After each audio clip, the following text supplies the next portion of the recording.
Hello everyone, welcome back to the Hannah Jean Stitchery Podcast. My name is Hannah and today I have a regular knitting podcast where I will be showing you everything that I worked on in the month of September. So I've got a couple of finished items, I have a new cast on and a whip and some acquisitions to show you. So go grab a drink, grab a snack, come back, let's hang out for a while.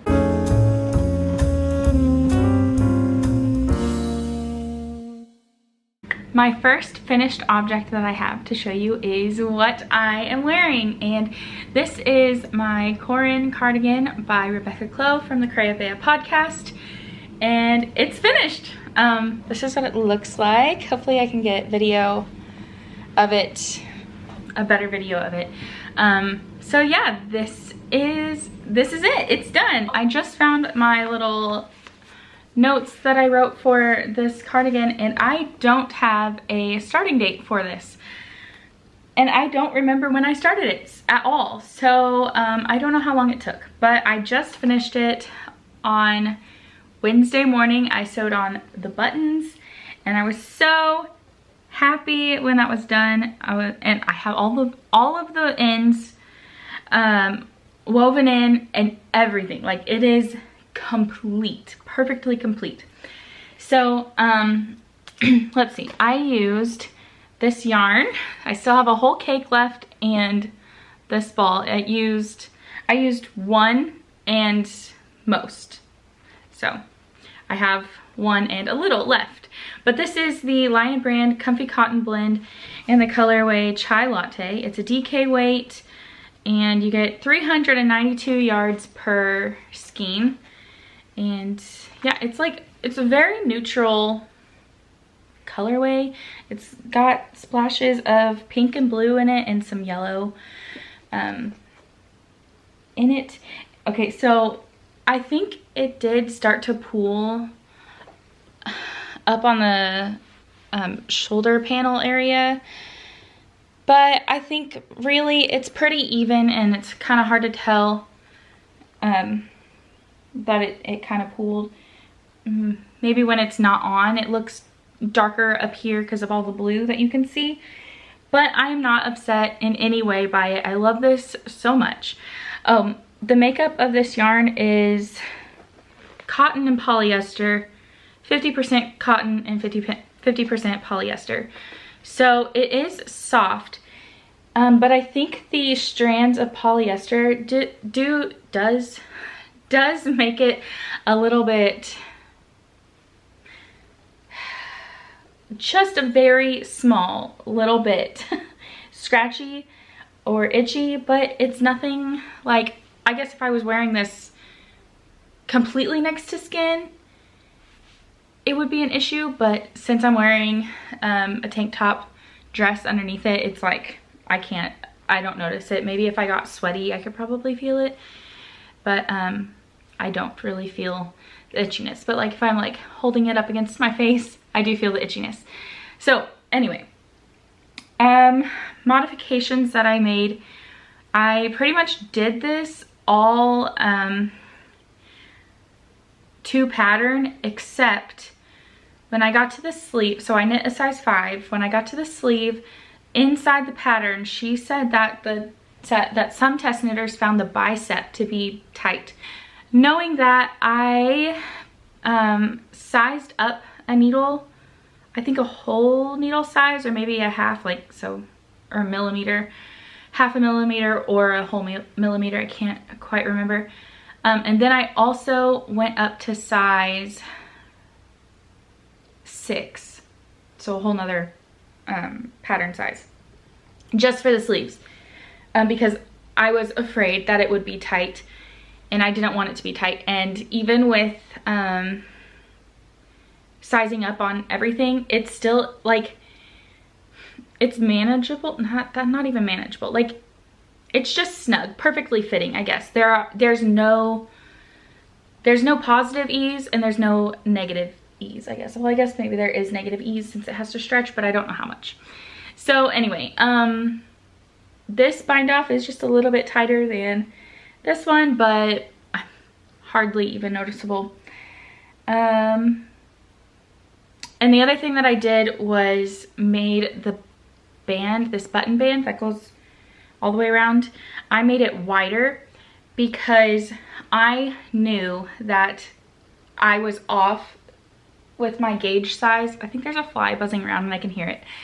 I knew I was off with the gauge size, so I knew that the whole sweater was going to be tighter, and so I was trying to compensate a little bit for it with the button band, because before you do the button band you block it, and I tried it on and I was like, oh man, this is kind of gonna be pretty snug.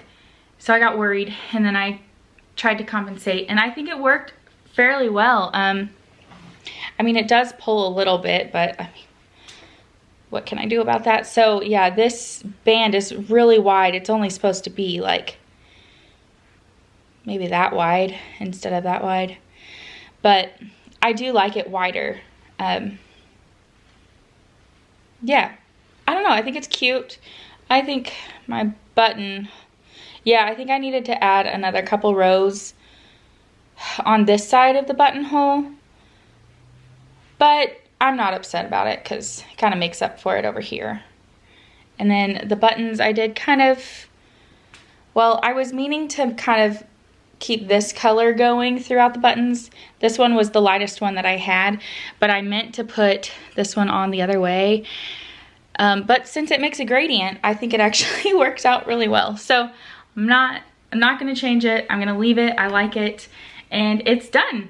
So here is my first finished object, the Corran Cardigan by Clow. The next finished object that I have is because I have two. So they are the Bankhead hat by Susie Gourlay. It's a free pattern on Ravelry, and I've made two. So you saw this one in my last podcast. I was making this for my husband.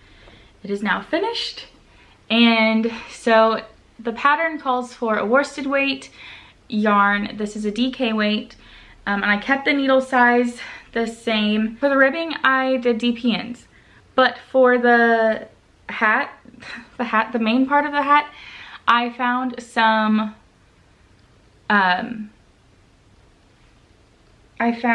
circular needles, some 9-inch circular needles that I had, and I didn't realize that I had.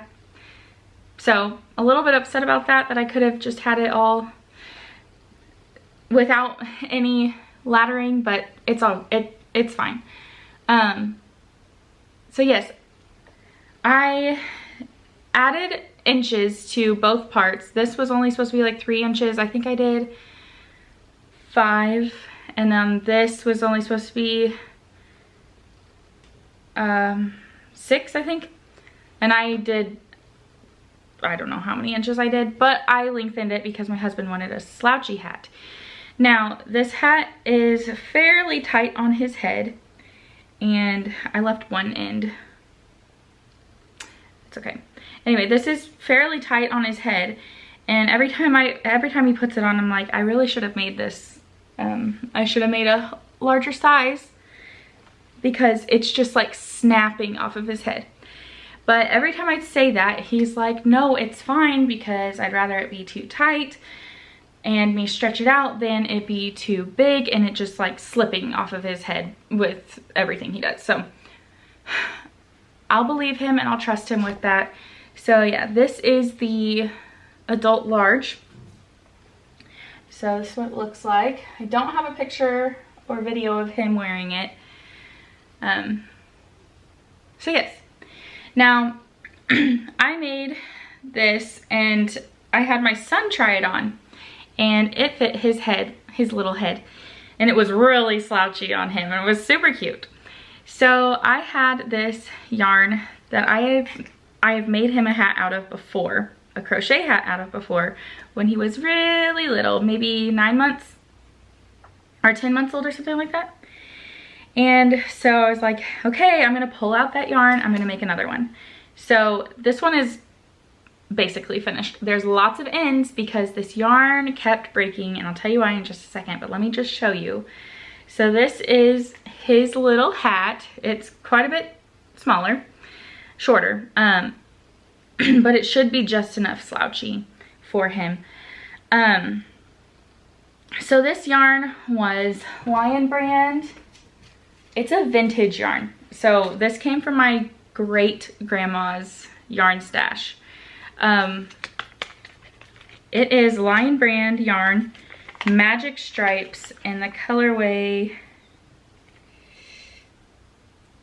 brown blue pattern. So yeah, this is a 75% wool and superwash wool and 25% nylon. And I believe this is supposed to be a fingering weight yarn, but it is just a little bit thicker than fingering weight. So I would say that it's a sport weight, and I need a new battery. I knew that it would be even still smaller than my husband's hat, which was good because I was making it for a 4-year-old kid. So yeah, when I made the first hat out of this yarn for my son, you know, almost 3 years ago, I had just gotten this yarn. Like, it was handed to me at that point. So there was no damage to the yarn. I think there's been damage to this yarn just because it's like fully plied together, but then there'll be a lot of spots where it's like one strand of wool is holding it together, or I guess that would be the nylon. But so yeah, there are some spots in here that are not gonna have the greatest integrity, because before I realized that it was breaking on itself, I just went ahead and knit it like it was. So it'll be all right, but I'm not the craziest about that. But it's super cute, and I haven't had my son try it on yet. Probably should have. I did the numbers for the adult large because of the yarn that I was using, and the needle size. I used the called for needle size, but I used the circular needles for this one. So yeah, those are finished, except for the ends that I have to tie together and weave in on my son's, but we're gonna call it finished. I'm finished knitting on it. So those are all my finished objects. Not very many, but I finished this and very, very happy about it. Let's move on to my WIPs, and I really only have 2. So my first one that I want to talk about is kind of boring. There's not been a lot done on it, but I still want to like show it just so I can see the progress being made on it. So this is, oh no, well, this is my son's temperature blanket, and I said oh no because I realized I just folded it in a helpful way, and now I just unfolded it. But so I started connecting the 3rd row to the 2nd row. So here it is. I think this is day 1. So yeah, I've started connecting it. I don't have it all the way because on the 2nd row, I believe I was missing 1 square, so I had to make it, and now I have to block it, and then I can put it together. So yeah, very slow progress on it. Still progress. I would love to get this done by my son's birthday, which is in December, but I don't know that I will. It depends on how long it takes me to finish, not finish, but like how much time all of my fall knitting plans take up, because I'm just gonna like segue this into my next WIP. This is a new cast on, and it has been what I've been working on since I cast this off, since I, you know, finished it. And this is the Rota jumper. So if you watched my fall knitting plans, you would have heard me say that this was going to be on my needles by the next time you saw me, and as soon as fall hit. And I think I actually started it 3 days before fall. I did September 21st was when I started it. September 23rd was when fall was. So I've been working on this non-stop and I love it so much. So it's super oversized because you're supposed to have like 13 inches or 16 inches of positive ease. And I do. So here's what it's looking like so far. I have gotten to the point where I am on the ribbing for the bottom. So I just switched my needles to the smaller size so I can do the ribbing. But I have this much yarn left. So I ordered some more and I am currently waiting for it to arrive. It is going to have a different dye lot, but I'm not too worried about it since it'll be like the sleeves that have the different dye lot. Hopefully it won't be too noticeable, but you never know. This was stash yarn, so that's why I didn't have the complete amount. I had like 300, roughly 300. I think it'd be more like 400, almost 500 yards.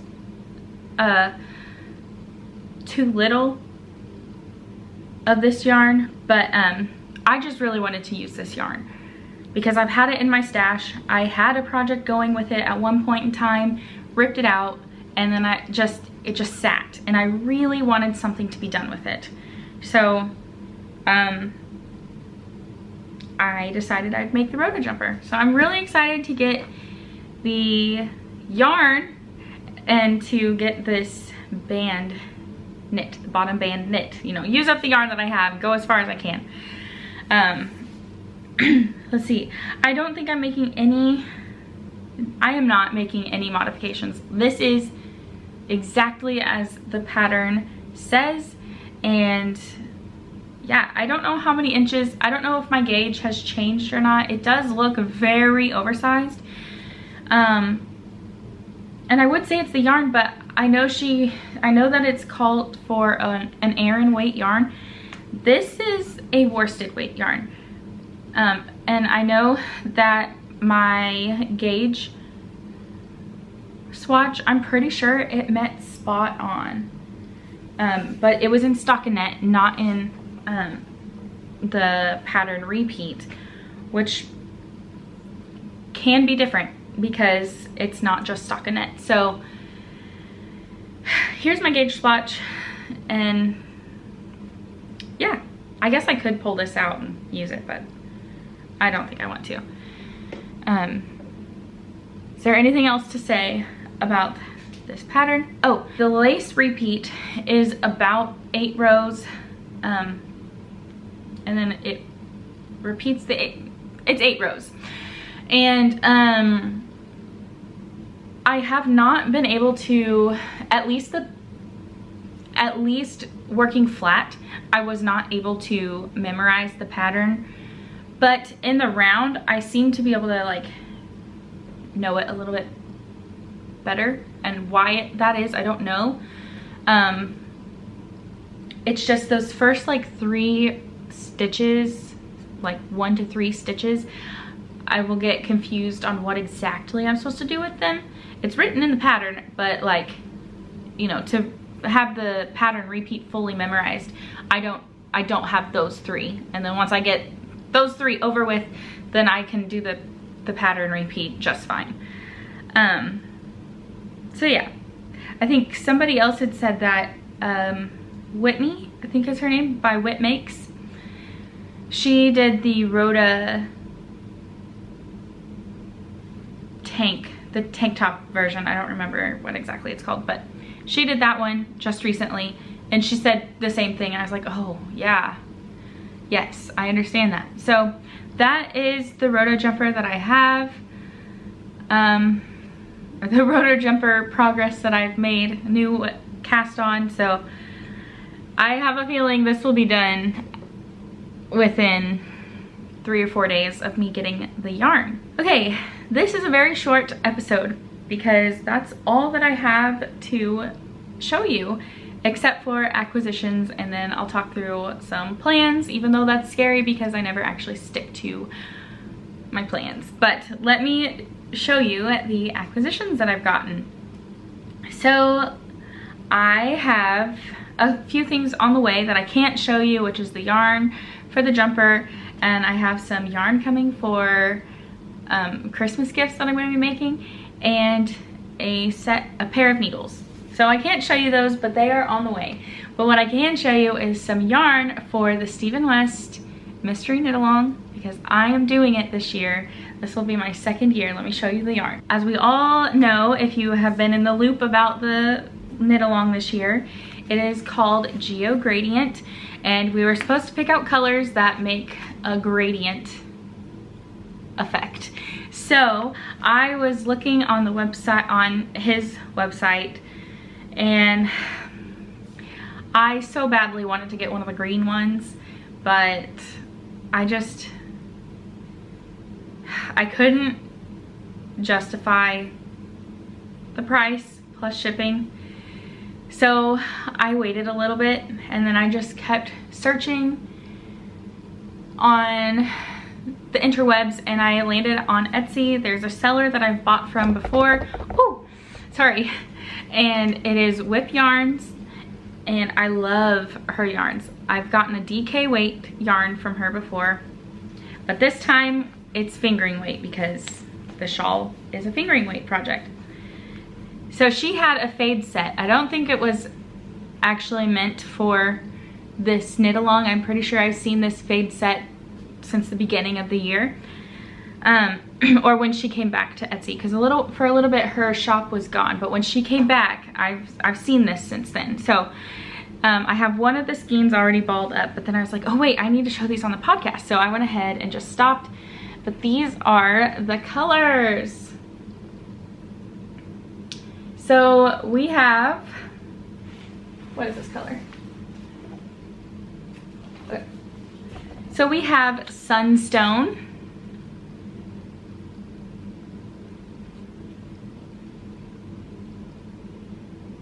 I need to make a swatch with it. That's why it's still in a ball. I was gonna ball them all up, then wind them up, and then make a swatch. But I actually might just make a swatch based off from the balls and then wind it up.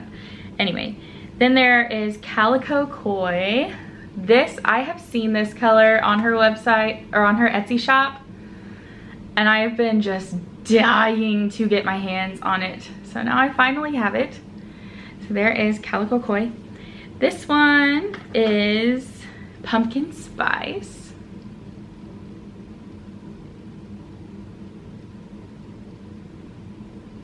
Show this up.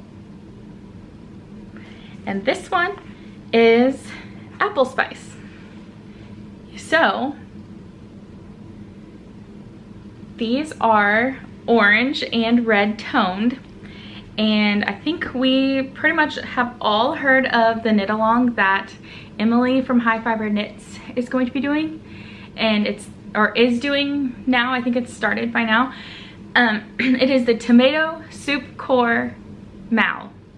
So I'm going to be doing this for the knit along, obviously, using these yarns for the knit along and for the tomatosoupcore mal.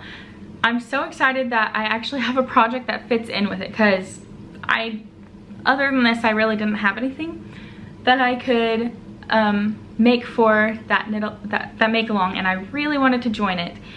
So now I have a tomatosoupcore project, and I'm very excited for October 5th for when the first clue comes out.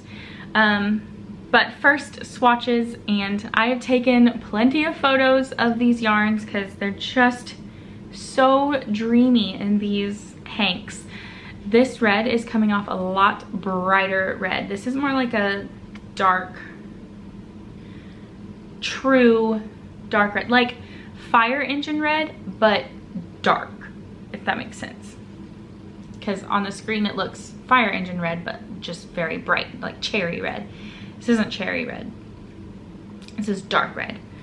So that's the acquisition that I have. So let me talk about some plans before I close out this video.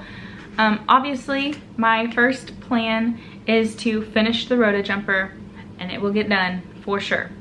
The second plan is to get these yarns ready for the MCal, do a swatch, and then obviously start the MCal, because by the time next podcast comes around, I should have hopefully a lot of it done. So I'll have the Rota jumper off my needles soon, hopefully. And once I have that off, I'm going to start the Eva cardigan by Petite Knit. As a reminder, I'm using Lion brand free spun 100% recycled polyester in the color Alpine. For that cardigan, it's a, I think they call it a worsted weight, but really, I guess if it blooms, it'll become a worsted weight, but feeling it in my fingers, it's definitely a DK weight. That's what I'll be using to make the Eva cardigan out of once the Rota jumper is done. And then after that, I'm going to make the Bankhead hat again, but for myself this time, using Juniper Moon Farm Moonshine. I had a poll on my knitting plans video. Well, I had it linked to my community page. Which yarn should I use? It was between this one or a Leading Men Fiber Arts, I think that's what it's called, a green colorway. And I had a poll, and there was 5 people that voted. This one won by 2 votes, I think. So this is the one we are using. I'm very excited, and yeah, I'm really excited to cast this on. So, or to use this yarn, I should say. I don't know if I'm super excited to cast on another one of those hats, but I mean, I am, but you know, I've done 2 in the past like 3 weeks. So that's those are my plans. I'm gonna try to hold to them. I'm sure I can, because they're kind of just like fall in line. But yeah, I actually want to stay pretty committed to my fall knitting plans list, just so I can have those done and feel accomplished. And that way, when I start to feel like, man, I haven't ever knit anything, which is not true, I can actually like go back and see, because I have the list on a Google Docs, and I highlighted the Rota jumper because I'm working on it. I'm almost done with it, so I'll be able to like highlight everything that I've done. And of course I have the book that tells me everything I made, but not every project that I start I finish. So I have lots of projects that I have in this book but that I haven't finished, and so that's kind of hard to really see, like, oh no, you have done all these things. So anyway, that's all I'm gonna write about this, and I'm very excited to get going. And so yeah, if you made it this far in the podcast, now that we're done, thank you so much for watching. Let's see, if you made it this far, give me a heart emoji in the comments and like this video. And if you're watching and you're not subscribed, I encourage you to subscribe. And I will see you in the next video, and whichever that is. I don't know if it'll be a podcast or an extra video, but I will see you in the next one. Bye.